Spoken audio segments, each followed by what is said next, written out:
What's up, everybody? I'm John Middlekauff. You know what I need you to do.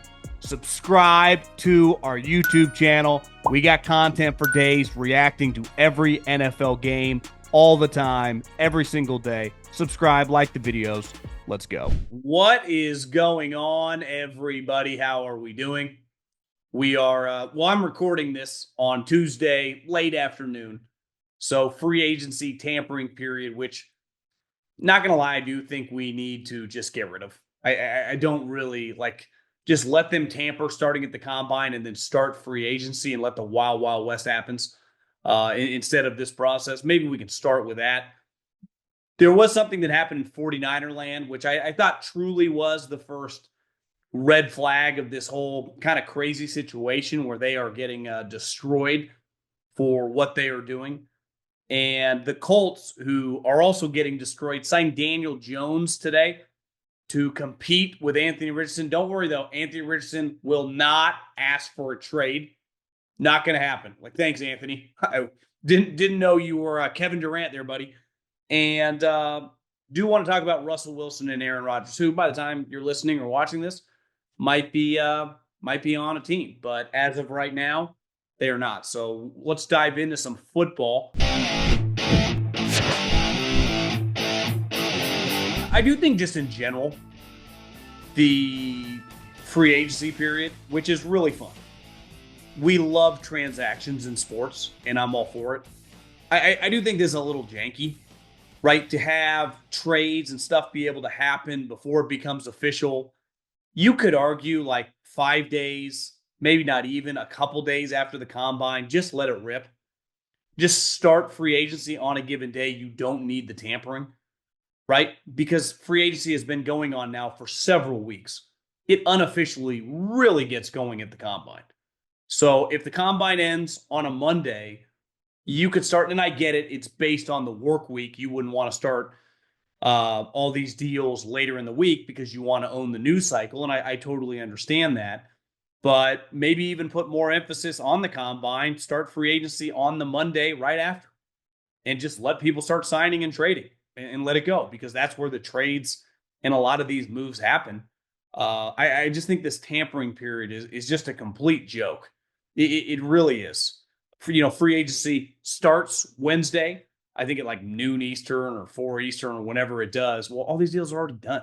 So Wednesday is kind of a useless day. It's essentially Monday, but they keep saying, well, Monday it's actually legal tampering. Guys can't actually sign. I think we can just cut out the middleman here and just rip the Band-Aid off and just let people do what they're actually doing, making transactions, doing deals, right? I mean, how often? It's very rare. I can think of one, Emmanuel Sanders, but how often a guy reneges on a deal? Right. So once these guys like Milton Williams all of a sudden come Wednesday afternoon, isn't just going to be on the, Carolina Panthers or the Arizona Cardinals. He's going to be a Patriot. So I don't know. Something, it feels starting to feel these last couple of years like kind of a waste of the setup of the buildup, because there is no buildup. Stuff just happens. So just let it happen and let it be official.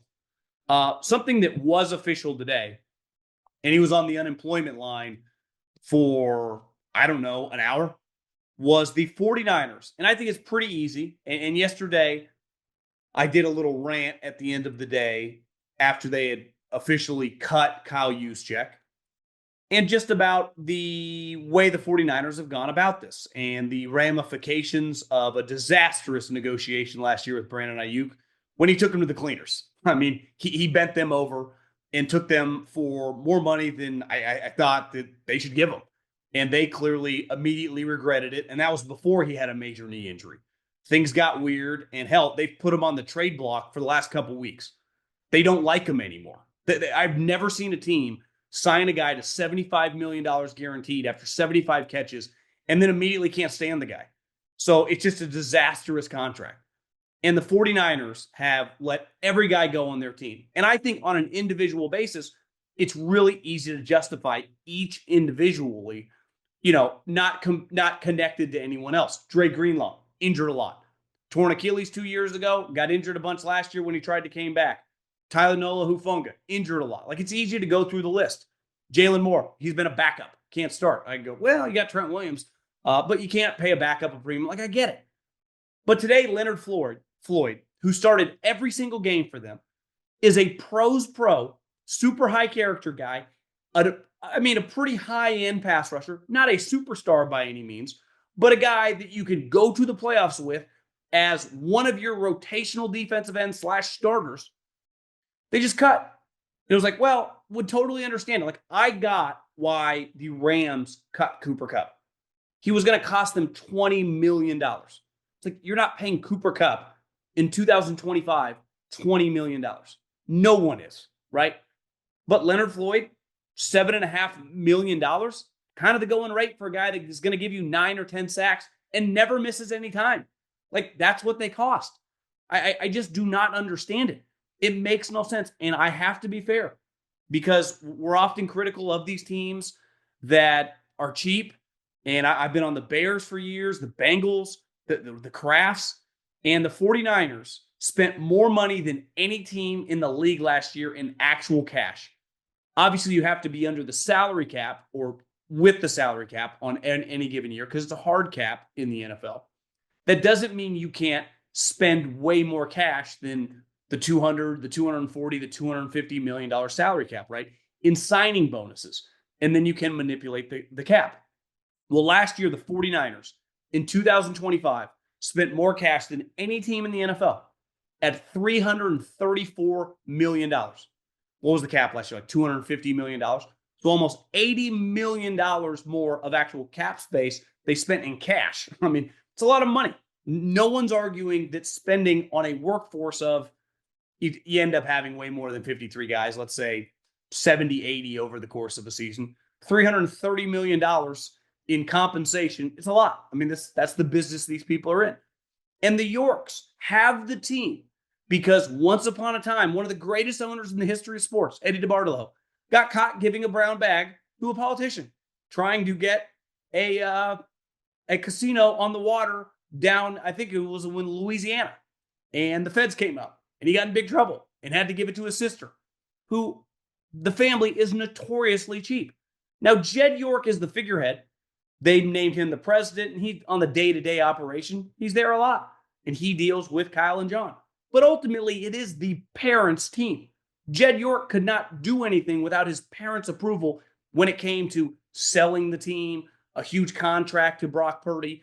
Obviously, when they're signing a practice squad guy, and it depends on the operation. For example, the Eagles spend a shitload of cash on a yearly basis. Not always one, but always in the top 5, top 10 in the way they do signing bonus, especially the last couple of years, have a highly paid team. Jeffrey Lurie doesn't have to ask his parents for any fucking approval. He's the boss. He's in charge. Just like if you go around the league, even the cheap teams. Clark Hunt doesn't have to deal with anyone else. If he wants to have a cheap facility and a bad weight room and get D's, that's his prerogative. He answers to no one but himself. No different than Robert Kraft. Jonathan Kraft isn't in charge. Robert is. And I think when you look at the 49ers, your team, as Tim Kawakami tweeted today, they are making $140 million in profit. Honestly, my guess would be it's higher. But I was talking to my brother at the wedding. And, he deals with a lot of different business. He's in farming, but they deal in construction. They deal with so much different stuff. And we were talking about some of these venture capitalists that come in and purchase companies. And typically they like to get like a 5 to 8% profit range, right? So your profit based on your total revenue, if it's like 5 to 8%, you're doing pretty well. If the 49ers are making $700 to $800 million, which I think is a very fair guess, especially when you look at their valuation of $9 billion. I mean, they're making 15 to 20% net profit. That is money taken home. So when I look at the 49ers pulling back, I'm all for not being reckless and not giving out stupid deals. Have no issue with trading Deebo Samuel. But to all of a sudden have one season where you go 6-11 and start pitching pennies, like, I'm sorry, when you're the 49ers, when you're the Lakers, when you're the Cowboys, Jerry's been crushed over the years for not spending that much cash. When you're the Lakers or the Yankees, the Red Sox, Kraft over the years, that's fucking embarrassing. It really is. Like, no one wants to hear you cry poor. And we talked about this yesterday. You cannot give Purdy an ungodly amount of money and cut corners like the Rams just did and expect to win. Matt Stafford is a better player. He can carry your team if you're going through a rough patch. He's proven that. Brock Purdy, if you're going to have a team that is not going to have dramatically less talent, you're going to be in major trouble. Now, if you're cool with going back-to-back 5, 6, 7 wins, okay. But no one wants to hear that bullshit. So when you cut Leonard Floyd, like, I just don't see how you justify that. I really don't. Who, again, gets a job in 25 minutes. It makes no sense. And I think the Yorks are kind of going back to their roots of this cost-cutting bullshit and being cheap. And listen, the other thing, like Mike Silver and some of these guys writing these articles, I do think it's pretty embarrassing to go basically 4 or 5 years in the NFC Championship and a couple Super Bowls to have one awful season. And don't get me wrong, it was bad. It was a joke. Highest paid team in the league, 6-11. I'm all for not tolerating that. But then to just completely change your business plan and try to go cheap is something like it's hard for me to get behind. And you go through a little rough seas and some rough waters, and we start getting a bunch of leaks about Kyle and John and the owners. Like, that's low-level bullshit. I mean, it really is. Because, again, this is a business that is, their future revenue is set in fucking stone. A lot of people, including myself, like, recession hits, advertising change, like, you would go, it would change your business dynamics really, really quickly. Most people listening are in fickle industries, right? It can be huge swings. Good times are great. Bad times can be rough. I just married a woman who works in real estate, like, seen the ups and the downs. That ain't the NFL. They just signed a $100 billion contract a couple years ago, which they can easily opt out. We just saw the NBA, whose viewership has been more than cut in half, triple their revenue. The NFL's in a different stratosphere, and those networks that paid for the NBA would go under without the NFL. So the NFL, I think it's fair to say, at least for the next 15 plus years, is borderline recession proof. As much as that is humanly possible in any business. So whenever you come out like cutting costs, like, that's just a bad look. It's really kind of embarrassing. No one wants to hear Jeannie Buss, the Steinbrenners, like those type people talking about it. And just within the last month, it comes out, well, the 49ers are valued at $9 billion. And they're going to sell maybe 10% for a nice little $900 million cash infusion. And now you're just cutting Leonard Floyd to save a couple $1 million. I just think that's impossible to justify. But I do think if you followed this team for a long time, this is the Yorks operation, you know, at their core when things get weird. When things are going good, everything's great. Everyone's, you know, giving Jim Harbaugh his flowers.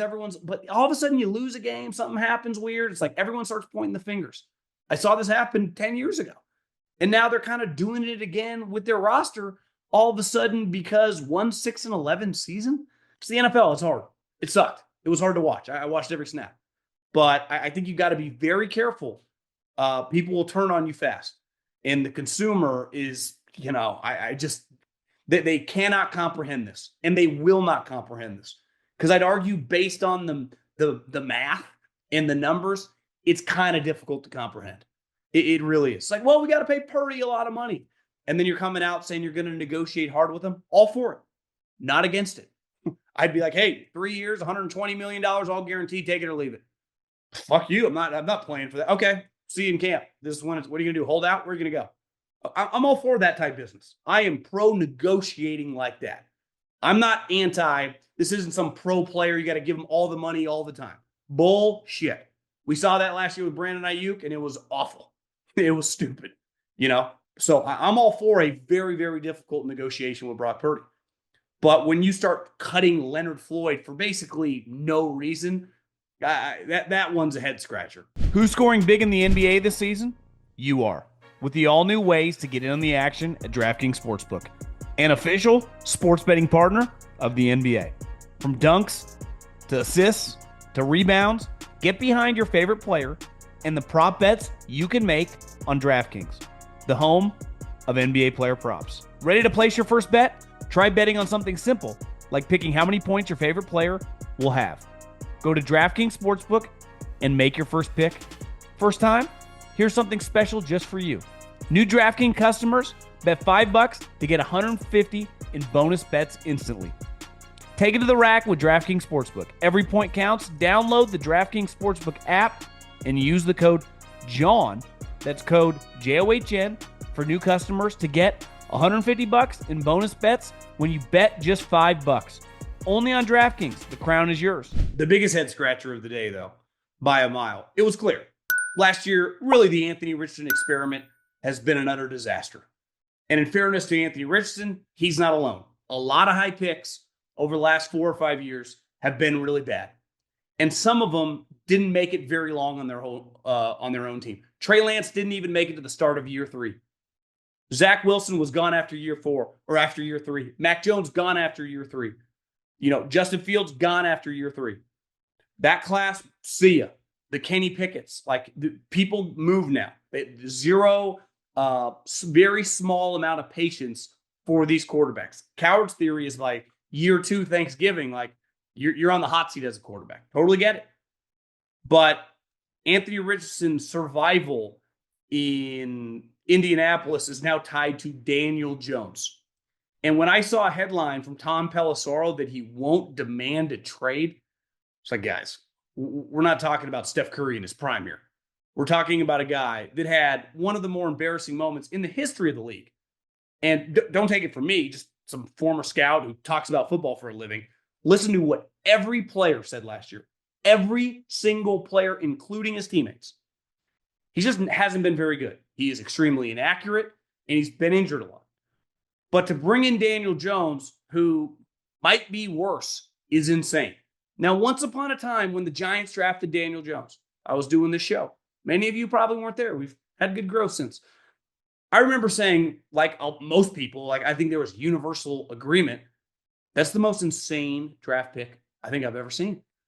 It was right up there with, if the 49ers would have taken Mac Jones at 3, that would have been worse, but it was that level.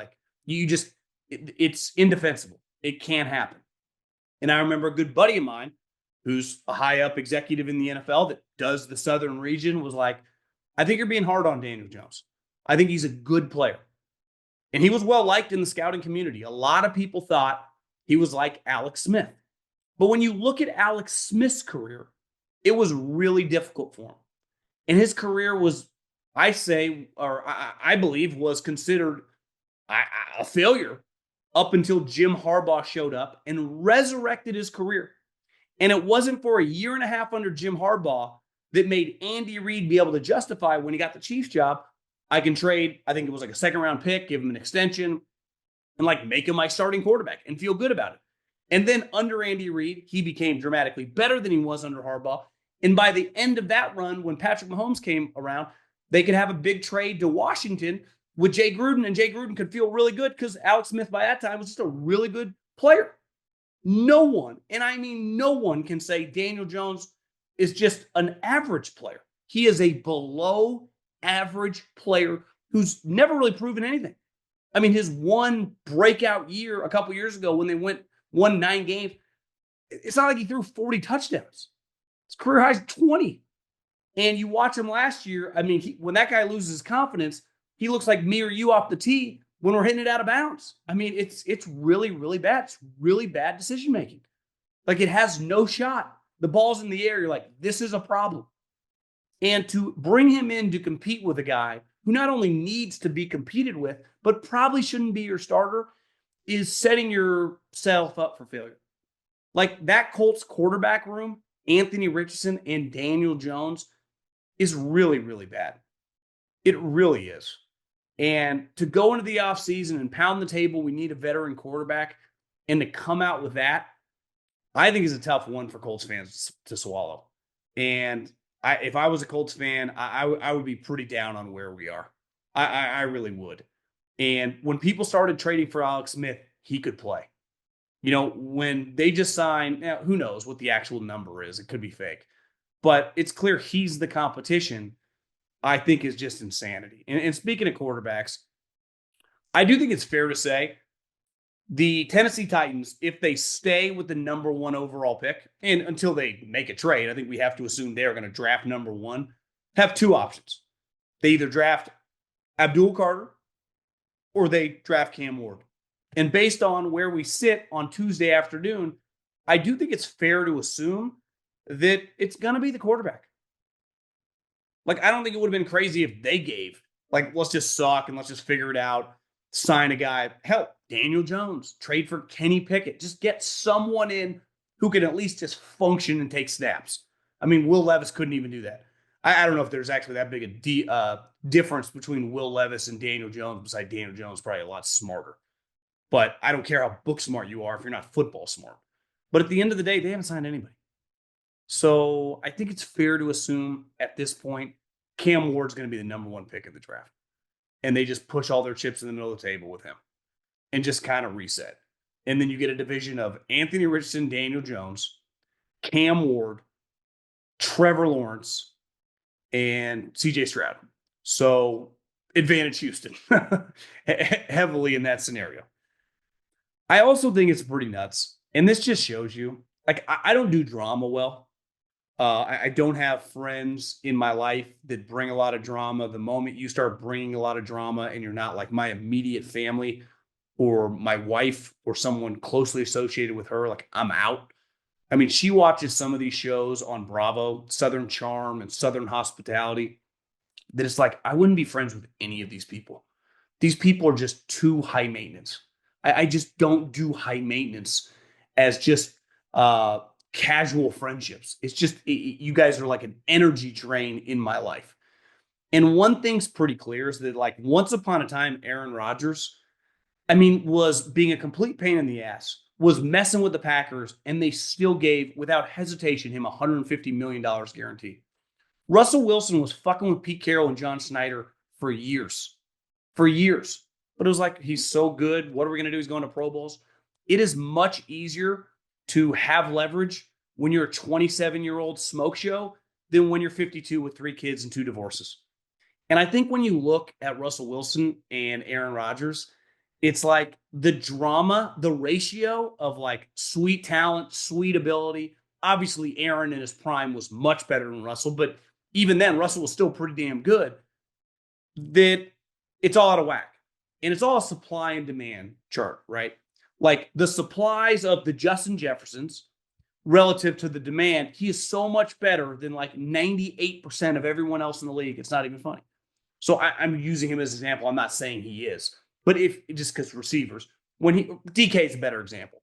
3 or 4 years ago, it's like, yeah, DK, can be tough. Get some penalties. Little got a big personality sometimes. Doesn't always listen, but it's like, where do you find a 6'4", 230-pound, 4'2", absolute thoroughbred? It's like, you don't. So you just deal with it. And after a while, it's like, well, his production's kind of dipping. It's like, see ya, peace, you're gone. Happens all the time at other positions. Usually quarterbacks, you get a little more leeway. And I'm sitting here, and by the time you're listening to this, maybe they have signed.